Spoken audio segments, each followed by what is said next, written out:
Okay, so in this video, I'm going to show you how to solve the distributive property. So let me start with our example.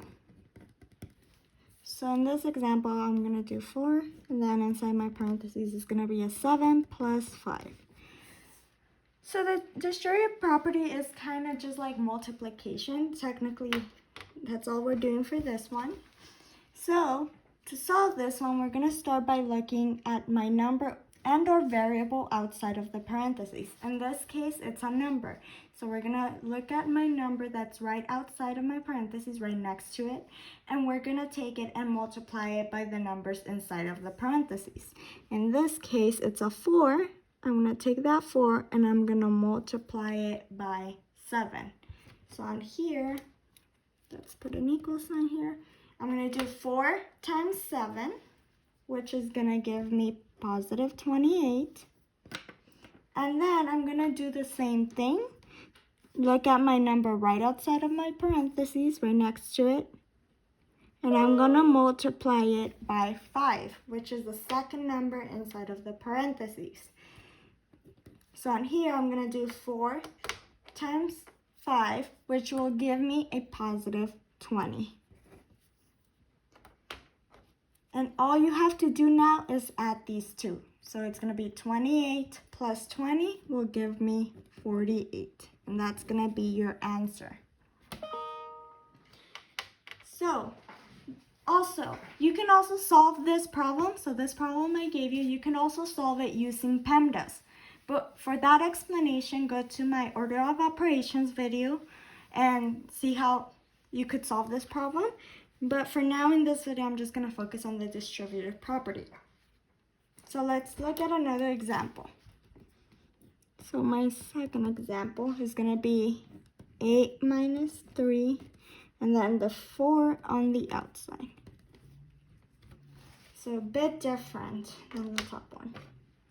So in this one, we're still doing the same thing. We're going to still look at the number that's right outside of my parentheses, so right next to your parentheses, and you're going to take it and multiply it by the numbers inside of the parentheses. So I'm going to take this 4, and I'm multiplying it by the first number inside of the parentheses, which is the 8. So 4 times 8 is going to give me 32. And then I'm going to do the same thing with the second number inside of the parentheses. So 4 times negative 3. Make sure that you look, it's being multiplied by the negative 3 also. So 4 times negative 3 is going to give me negative 12. So I'm going to put a minus symbol right here. And then my 12 right here. That's going to equal. So now, all we have to do is look at the two numbers that we got from the multiplication and subtract them. So 32 minus 12 is going to give me an answer of 20. And that's going to be my answer for that one. I'm going to show you guys a visual way just so you can visualize the distributive property. So I'm going to do an example where I don't have numbers or variables. Not variables. I don't have numbers or letters. In this one, we're gonna do symbols. So just so you can visualize it a bit better. So I'm gonna do this example. I'm gonna do a heart, and then I'm gonna do a star plus a sun. So I'm just gonna put a sun right here. So this is just so you can visualize it a bit better.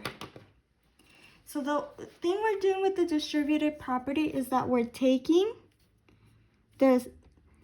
my symbol, which is my heart, right outside, right next to my parentheses, and I'm going to multiply it by the first symbol inside of the parentheses, which in this case, it's a star. So when I multiply a heart and a star, I'm just going to put right here heart and star.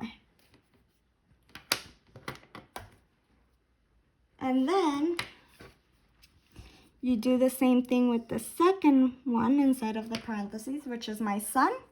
So it would be like, and then I put an addition symbol right here because it's all positive.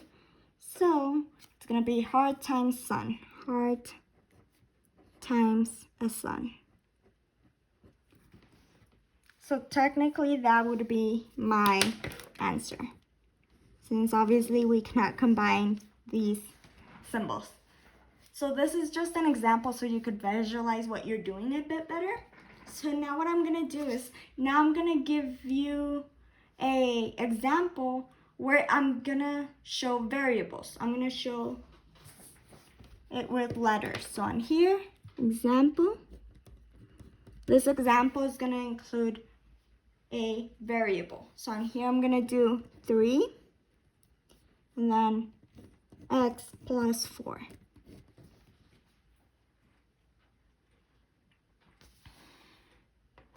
So again, we're still gonna do the exact same thing we did with the other problems.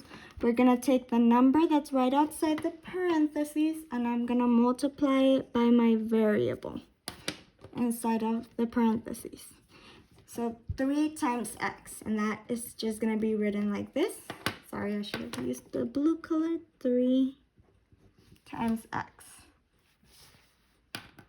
And then I'm gonna put a plus. I know it's a plus because I have a positive right here. Both of them are positive.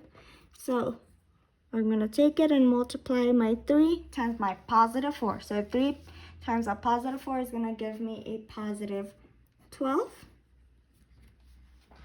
And that's gonna be my answer. I know that's my answer because you cannot combine a variable with a number. So this number 12 doesn't have any variables at all, meaning it doesn't have the letter x. So I cannot combine it with my 3x. So my final answer is gonna be this. Let me show you another example. So another example, let's do 3 again and then 5 plus x. So on here, this is my other example that we're doing. Again, all we're doing is multiplying. So I'm gonna take this 3 and multiply it by 5, which is gonna give me a positive 15.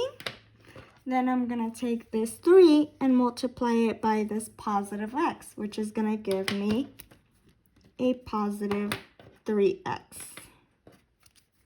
3x.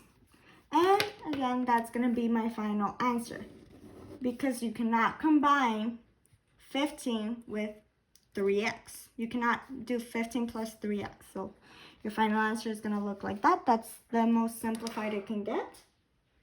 And let's do 2 more examples. Okay. So example, this one I'll do a variable on the outside also. So x, and then inside the parentheses is going to be 3x minus 7. And it's going to be. So this, again, I'm going to take my, in this case it's a variable, my variable on the outside of the parentheses, and I'm gonna multiply it by the one inside the parentheses. So I'm doing x times 3x. And this is gonna give me 3, because 3, remember that if the x is alone, technically there's a 1 in front of it. So if your x is alone, technically there's a 1 in front of it. So what I did is 1 times 3, which gave me 3. And then x times x. So that's going to give me an x right here. And since there's 2 x values that we're multiplying, we're going to put an exponent. So we're going to put a little 2 right here. And then that's how we multiplied 1x times 3x. Then we also have to multiply 1x times negative 7. Notice it's a negative 7. So that's going to give me a minus right here.